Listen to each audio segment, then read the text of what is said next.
Larry Holly, leave those seminar cards on the table.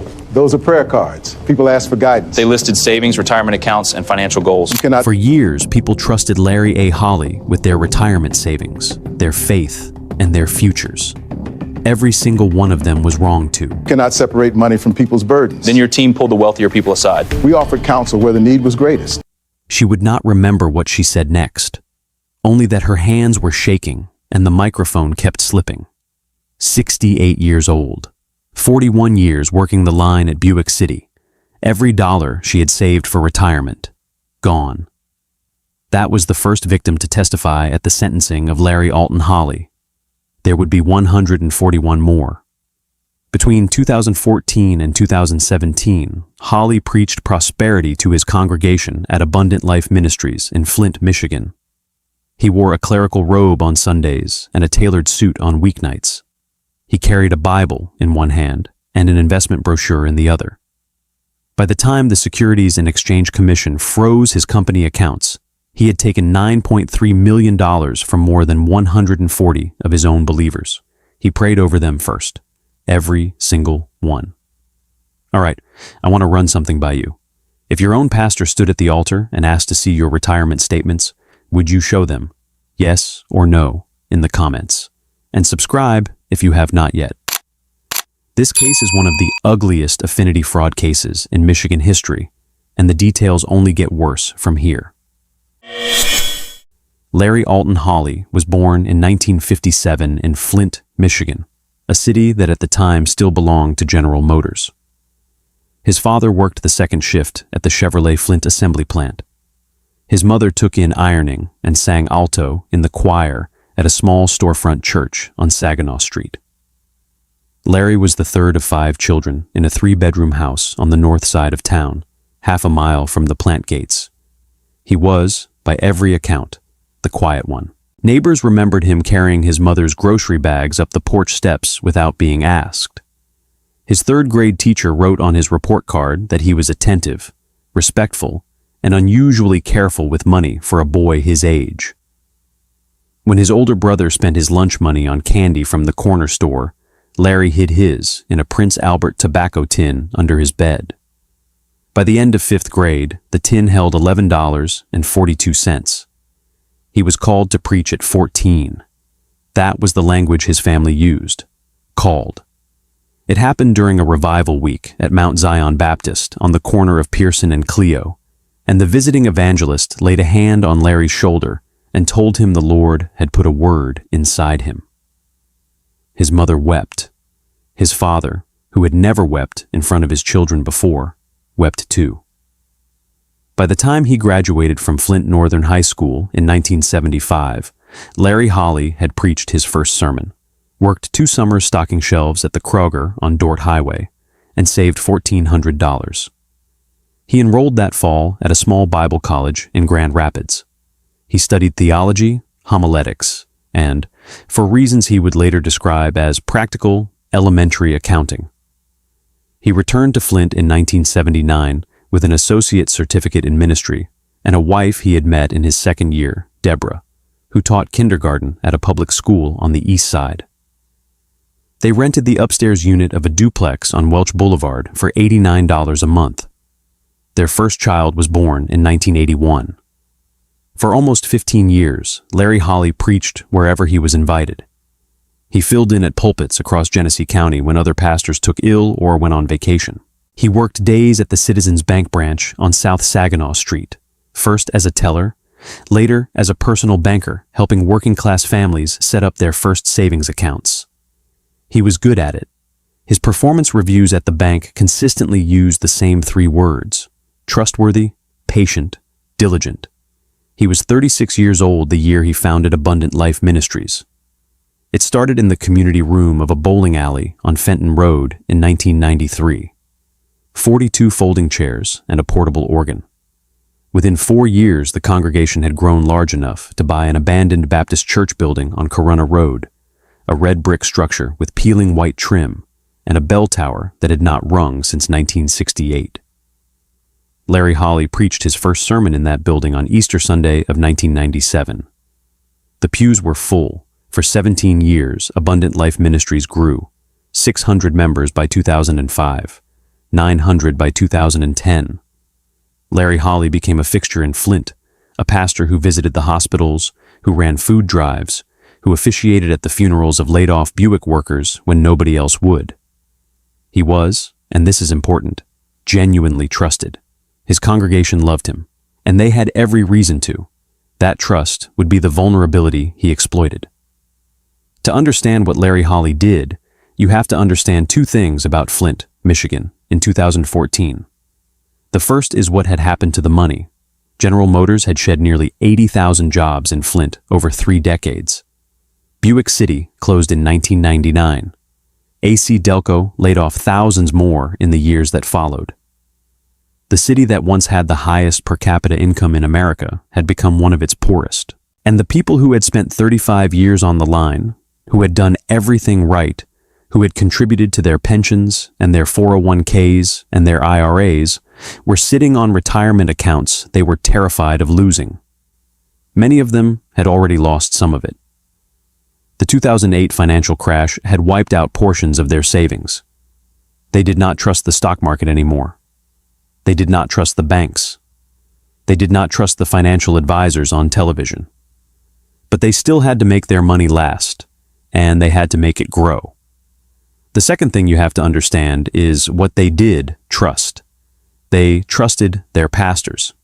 In the black church tradition in Flint, and across most of the industrial Midwest, the pastor was more than a spiritual figure. He was a counselor, a mediator, and often an informal financial advisor. Parishioners brought him their tax returns and asked him to pray over them. They asked him to look at their mortgage paperwork. They asked him whether they should take the buyout or stay another year, and he answered. That was part of the job. Larry Holly knew this. He had lived inside that system for over 30 years. He knew that a member of his congregation would sit across from him at a formica table in a Sunday school room and hand him a bank statement they would not show their own children. He knew that when he told them to pray on it, they would. And he knew that when he told them what to do next, most of them would do that too. In 2014, he opened a company. He called it Treasure Enterprise, LLC. On paper, Treasure Enterprise was an investment firm. Holly described it in written materials as a real estate investment company that purchased distressed residential properties in Michigan, Ohio, and Indiana, renovated them, and rented them out for steady returns. The company's promotional pamphlets showed photographs of freshly painted single-family homes with green lawns and new roofs. They claimed the properties were generating a guaranteed rate of return of between 6 and 8%, with the investor's principal fully protected. Treasure Enterprise had no significant real estate portfolio. It had no property managers. It had no rental income of any consequence. What it had was a bank account and a marketing plan. The marketing plan had a name: Blessed Life Conferences. The first Blessed Life Conference was held in the fellowship hall of a small Pentecostal church in Saginaw, Michigan, in the spring of 2014. Roughly 70 people attended. They had been recruited by flyers posted in nearby congregations and by word of mouth through the pastor network Larry Holly had built up over 2 decades. The event was free. Lunch was provided. And the promise was simple. Pastor Larry Holly of Abundant Life Ministries in Flint would teach attendees about biblical principles of stewardship, how to be a good steward of the resources God had blessed them with, and how to prepare for retirement in a way that honored their faith. The morning session was almost entirely scripture. Holly cited Proverbs, Malachi, the parable of the talents. He talked about tithing. He talked about generosity. He talked about how the Lord rewarded the faithful. Attendees nodded. Some raised their hands and shouted amen. Then came the cards. The cards were index-sized. Attendees found them at their seats before the afternoon session. Each card had lines to fill in: name, age, marital status, employer, current or former. Then a section titled Resources, estimated value of home, estimated value of retirement accounts broken down by type, IRA, 401k, pension, savings, investment accounts, and at the bottom, a line that read Financial Goals. Holly told the attendees that if they filled out the cards, he would pray over them personally. He told them the Lord would give him wisdom to understand each person's situation. He told them nothing they wrote would leave the room. Most people filled them out. Some hesitated. Holly said, gently, that faith required openness. Most of the hesitant ones filled them out too. Holly did pray over the cards. He prayed over them for exactly as long as it took to sort them. His associate, Patricia Gray, sat next to him at the front of the fellowship hall as he prayed, and when the prayer ended, she gathered the cards into a stack. She took them to a small side room. She read each one. She organized them by the estimated value of the retirement accounts listed on the back. And she and Holly identified the attendees they wanted to meet with one-on-one that afternoon. The threshold, according to investigators who later reconstructed the process, was roughly $50,000 in listed retirement assets. Anyone below that line was thanked and sent home with a pamphlet. Anyone above that line was invited to stay for a personal consultation. The one-on-one meetings happened in an empty Sunday school room or a pastor's office, or, at some larger venues, a hotel suite the ministry had rented for the day. Holly did most of the talking. He explained that he had prayed over the attendee's card. He explained that the Lord had led him to invite that attendee, specifically, into an opportunity. He explained Treasure Enterprise. The pitch had 4 elements, and every one of them was a lie. The first was that Treasure Enterprise was a thriving real estate investment company with an active portfolio of income-producing properties. It was not. Investigators would later determine that the company owned no such portfolio. The second was that the returns were guaranteed. Holly told investors they would receive between 6 and 8% annually, paid quarterly, with no risk to their principal. In securities law, in Michigan and in every other state, no return can be described as guaranteed unless it actually is. Holly's returns were not. The third was that the principal was safe. Holly told investors that if they ever wanted their money back, all of it, they could ask for it and it would be returned within 30 days. It could not be. The money was not sitting in a segregated account. It was being spent. We are heading into how this whole thing unraveled next. If you have made it this far, you already know this channel does not sugarcoat these stories. Subscribe if you want to see how the SEC actually caught up with him, because the receiver's report is where the whole illusion falls apart. The fourth lie was the most useful one. Holly told investors, quietly and often, that the reason he could offer these returns was that Treasure Enterprise was a Christian company. It did not play by the world's rules. It did not chase the same speculative garbage that the big Wall Street firms did. It invested in real assets in real communities. Blessed work, he called it. And blessed work returned blessed money. Between 2014 and 2017, Larry Holly and Patricia Gray held Blessed Life conferences in Michigan, Ohio, Indiana, Illinois, and Tennessee. The exact count was later established at 41 events. By the time the SEC intervened, they had persuaded roughly 142 people to move a combined $9.3 million into Treasure Enterprise. Most of it came from IRAs and 401ks. Most of it came from people over 60. Some of it came from parishioners at Abundant Life Ministries itself, people who had known Larry Holly for 20 years. The money went into Treasure Enterprise's bank account. From there, it went out. Some of it went to Holly, personally. To his home in Grand Blanc, a suburb south of Flint. To car payments on a Cadillac Escalade. To his wife's expenses. To vacations. Some of it went to Patricia Gray, who received hundreds of thousands of dollars in commissions and salary payments. Some of it went to Abundant Life Ministries, building repairs, sound equipment, salaries for church staff. In one instance, forensic accountants would later find roughly $200,000 was transferred from Treasure Enterprise directly to the ministry's operating account in a single week, without documentation of any kind. And a substantial portion, the portion that kept the entire operation upright, went back out to investors. Not as returns on investment, as Ponzi payments, money coming in from new investors used to make quarterly interest payments to earlier investors, so that when those earlier investors received their checks, they believed the returns were real. They told their friends. They told their pastors. They brought guests to the next Blessed Life conference. Larry Holly knew. He signed the checks. There was no dramatic moment. That is the part most people misunderstand about Ponzi schemes. They do not usually collapse because someone gets suspicious. They collapse because they run out of new money. By late 2016, Treasure Enterprise was struggling to make the quarterly interest payments. New investors were still coming in, but not fast enough. Some of the earliest investors were asking for their principal back. Others were asking why their quarterly statements did not match what Holly had told them at the conferences. Holly stalled. He blamed paperwork. He blamed slow processing. He told one retired schoolteacher in Detroit that her check was in the mail. It was not.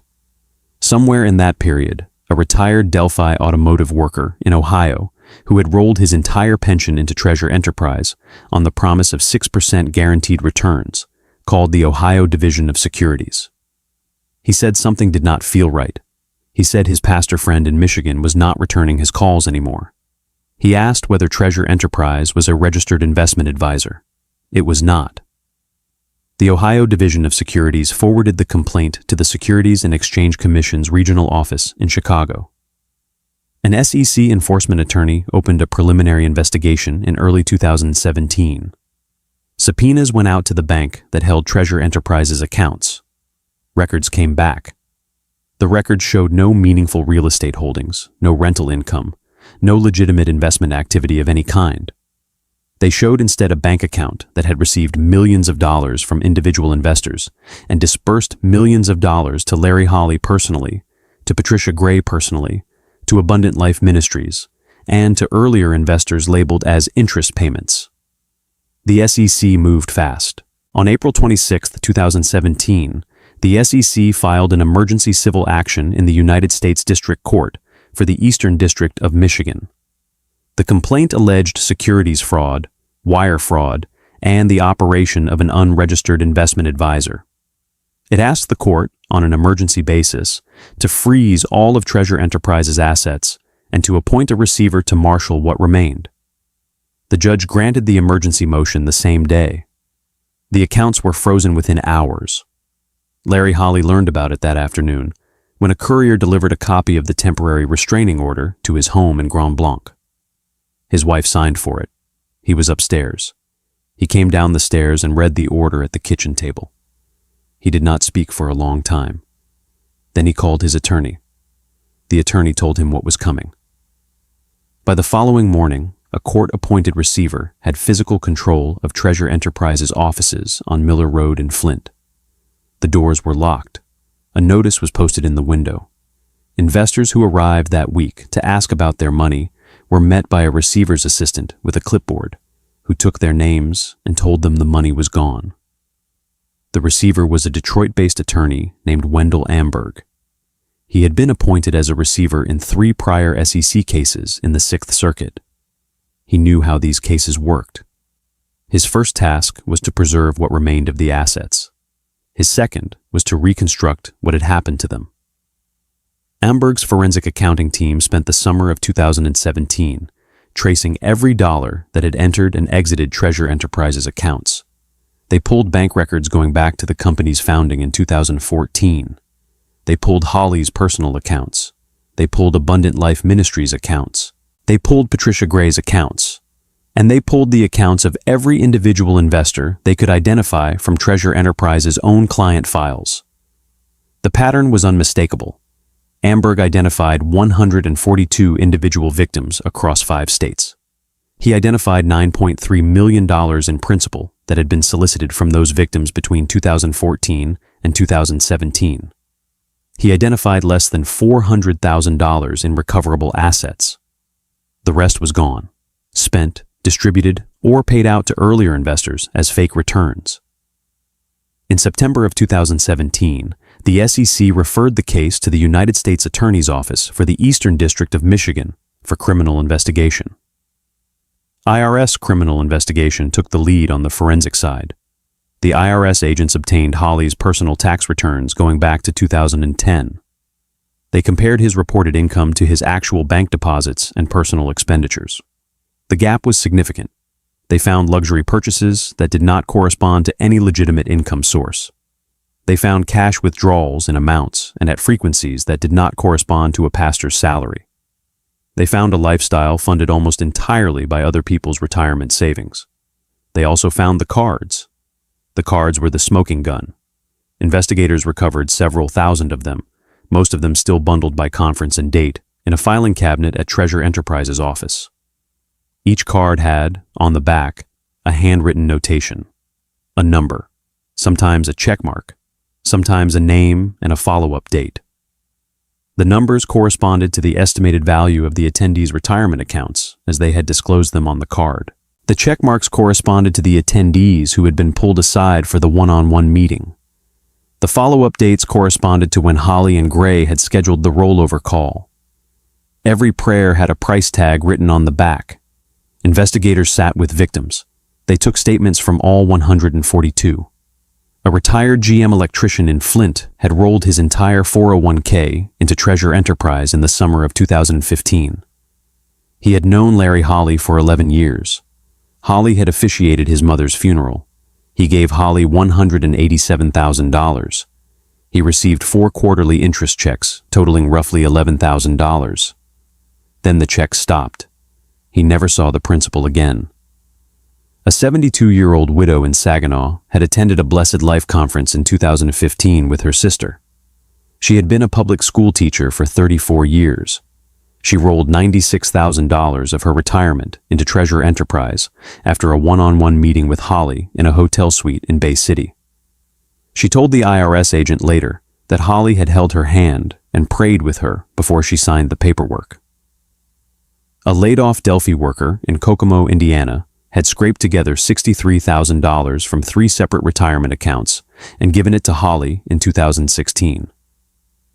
He had a wife with early-stage Parkinson's. He had told Holly about her diagnosis in the one-on-one meeting. Holly had prayed for her healing. Then he took the check.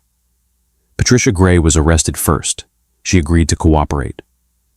She sat for a proffer session with federal prosecutors in the winter of 2018 and walked them through the entire operation.